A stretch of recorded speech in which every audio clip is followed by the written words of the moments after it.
Shabbat Shalom, L'chaim L'chaim. This week's Torah portion is Ki Tavo.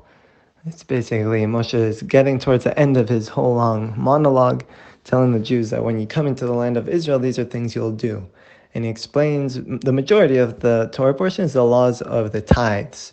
You know, the people, the farmers that were planting, how they would give out certain portions to the Kohanim, to the Levim, to the poor, to the widows and orphans. They take some of it to Jerusalem, and it's a very interesting, very interesting portion. The other section, or the other half of the Torah portion, is really all to do with the blessings and the curses that the Jews were given on the two mountains, Mount Gerizim and Mount Ebal.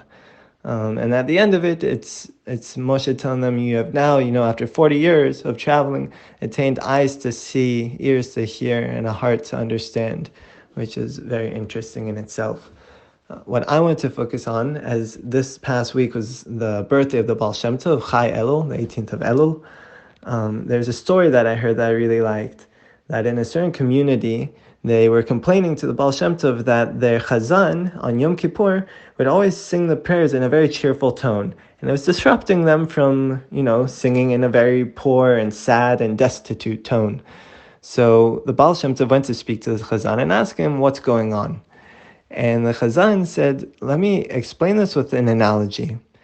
When you have a palace with a king, right?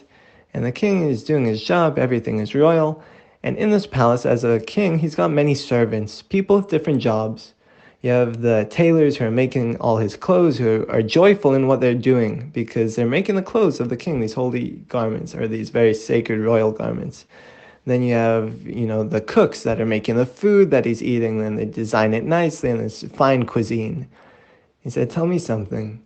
In this palace, you also obviously have a janitor, someone who's taking out the trash.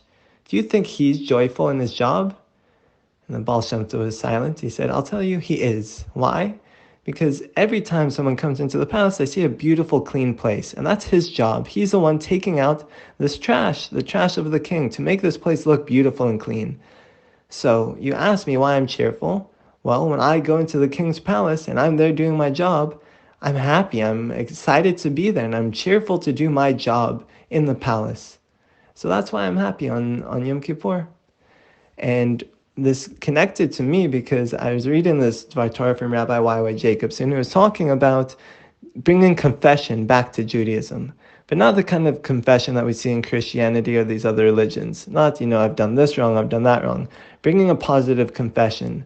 Because it says in the Torah portion that these people, these farmers, would go up to Jerusalem and they'd say, HaShem, I've listened to all your commandments, I've given all the tithes, I've done this, I haven't forsaken your way, I've done all these good things, everything you wanted, I've done. And this was part of the speech that they had to give every time they did this. It's a commandment to them. And so he asked, why does HaShem command them to say this thing every time? And the Kohanim and the Levim there have to remain silent and just listen. It's because this is a positive thing, that many times in life we have to really reflect on all the good things that we've done, and we have to confess to ourselves that we have done a lot of good, and we have to remember that. So Bezrat Hashem, I hope we could all merit to take this on in our own lives. So once a week or once every day even, to confess to ourselves all the good things that we've done and are doing. And please God will continue to do. Shabbat Shalom.